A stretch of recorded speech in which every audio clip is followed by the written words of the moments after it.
முதலமைச்சர் செல்வி ஜெயலலிதா தமிழ் வளர்ச்சிக்காக தொலைநோக்கு சிந்தனையுடன் பாடுபட்டு வருவதாக மதுரையில் நடைபெற்ற உலக தமிழ்ச்சங்க கூட்டத்தில் தமிழறிஞர்கள் பெருமிதம் தெரிவித்தனர்.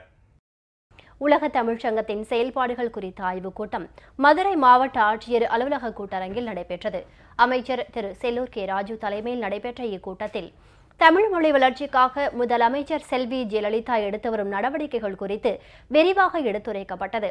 திமுக ஆட்சி காலத்தில் ஒதுக்கப்பட்டதை காட்டிலும் 68 கோடி ரூபாய் கூடுதல் நிதியை முதலமைச்சர் செல்வி ஜெயலலிதா தமிழ் வளர்ச்சிக்காக ஒதுக்கியுள்ளதாக அமைச்சர் திரு செல்லூர் கே ராஜு தெரிவித்தார். முதலமைச்சர் செல்வி ஜெயலலிதா தமிழ் வளர்ச்சிக்காக தொலைநோக்கு சிந்தனையுடன் பாடுபட்டு வருவதாக தமிழறிஞர்கள் தெரிவித்தனர்.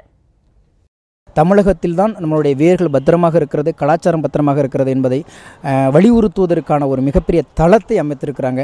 தமிழுடைய கலை பண்பாடு உள்ள வரைக்கும் புரட்சித் தலைவி அம்மாவுடைய புகழ் கண்டிப்பாக நிலைத்து நிற்கும். தமிழ் அறிஞர்கள் சார்பாக இந்த நேரத்தில் கோடான கோடி நன்றிகளை தெரிவித்துக் கொள்கிறோம். தமிழகத்தை பசுமையாக மாற்றும் வகையில் முதலமைச்சர் செல்வி ஜெயலலிதா அறிவித்த மரக்கன்றுகள் நடும் திட்டத்தினை அடிப்படையாக கொண்டு மரக்கன்றுகளும் ஆன்மீகமும் என்ற தலைப்பில் சொல்லரங்கம் நடைபெற்றதுடன் மரம் நடும் பணியும் தொடங்கி வைக்கப்பட்டது. முதலமைச்சர் செல்வி ஜெயலலிதா உத்தரவுப்படி 25 கோடி ரூபாய் மதிப்பீட்டில் அமைக்கப்பட்டுள்ள உலக தமிழ்ச்சங்கத்தின் கட்டடப் பணிகள் குறித்து அமைச்சர் திரு செல்லூர் கே ராஜு ஆய்வு மேற்கொண்டார்.